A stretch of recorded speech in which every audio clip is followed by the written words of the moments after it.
So mga tol, malungkot na balita nga po para sa ating mga Pinoy boxing fans sapagkat natalo po ang Pinoy na si Gio Santissima sa undercard ni Casimero versus Uguni.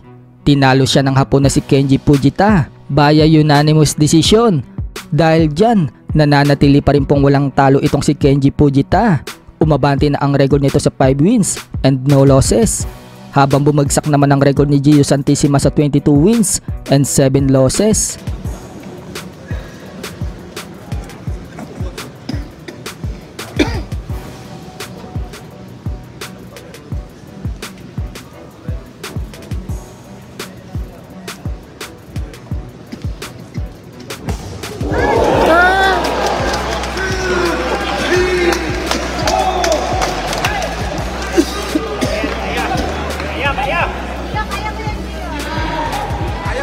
Kembali.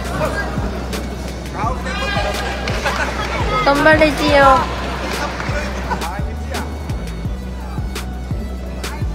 Jab.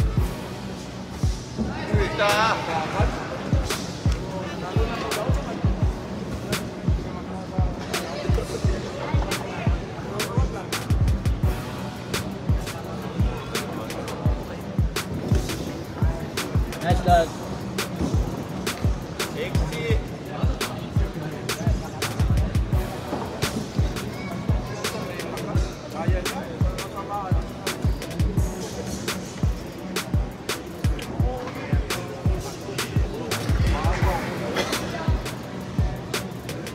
Sa kabilang dako naman mga tol, sinabi nga po ni Nonito Donaire Sr. if ever daw nakunin siya ni Casimero bilang assistant coach, nakasama na daw kasi nito si Casimero sa laban nito sa Nicaragua. Kaya kung kailangan daw ni Casimero ng serbisyo niya, ibibigay daw niya lahat ng nalalaman niya as long as na nakikinig daw sa kanya kung paano siya magturo. Malaki daw ang posibilidad na manalo si Casimero dito kay Inoue. May tulog daw itong monster ng Japan. Ingatan lang daw ni Casimero yung magbato siya ng sayang na suntok, katulad daw ng mga looping overhand na hindi daw tumatama. Kailangan accurate din daw ang suntok para may tulog daw itong si Inoue. Malaki pag-asa si dyan, si Tata, si Casimero. Isa natin kunin yung lakas. Talagang may lakas si Tata. Ang naman si Inoue, technician. Yun ang pero ang lang dyan kay Casimero, wag lang siya gano'n yung tatapon na sayang.